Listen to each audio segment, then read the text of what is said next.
தங்க முட்டையிடும் வாத்து. ஒரு ஊரில் ஒரு ஏழை விவசாயி ஒருத்தர் இருந்தார். அவர் காட்டுக்கு போய் விறகுகளை வெட்டி கொண்டு வந்து வீட்டில் சமைச்சு சாப்பிட்டு இருந்தார்.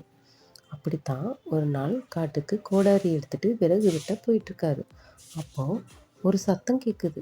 என்ன சத்தம் இது அப்படின்னு அந்த விவசாயி அங்கேயும் இங்கேயும் தேடி பார்த்துட்டு அப்படியே நடந்து போய்கிட்டு இருக்கும்போது ஒரு முள் புதரில் ஒரு வாத்தொன்று மாட்டிகிட்டு இருக்கிறத பார்க்குறாரு.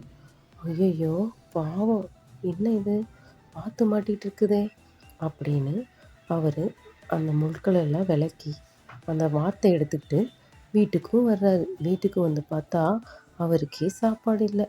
அப்போது அந்த தண்ணியை எடுத்து குடிச்சிட்டு படுத்துக்கிட்டே யோசிக்கிறாரு. ஐயையோ, இந்த வாத்துக்கு நம்ம என்ன கொடுப்போம், சாப்பிட்றதுக்கு ஒன்றுமே இல்லையே அப்படி சொல்லிட்டு கொஞ்சம் தானியம் இருந்ததை எடுத்துகிட்டு போய் அந்த வாத்துக்கு கொடுக்குறாரு. அப்போது அந்த வாத்து ஒரு முட்டை போடுது.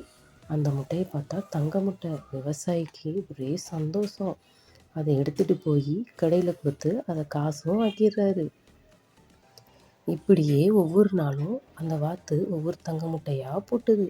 அதை எடுத்துகிட்டு போய் கடைக்காரங்கிட்ட கொடுத்து காசு நிறைய வர ஆரம்பித்து கட்டுக்கட்டாக சேர்ந்துருச்சு. பணம் சேர சேர பணக்காரராயிட்டார் அந்த விவசாயி.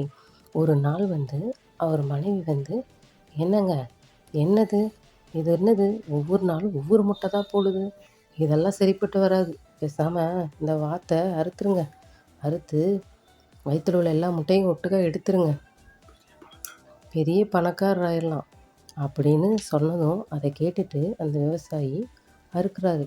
அறுத்தோன்னே பாவம் வாத்தும் செத்து போச்சு, வயிற்றுல ஒன்றும் இல்லை. பேராசை பெருநஷ்டம்.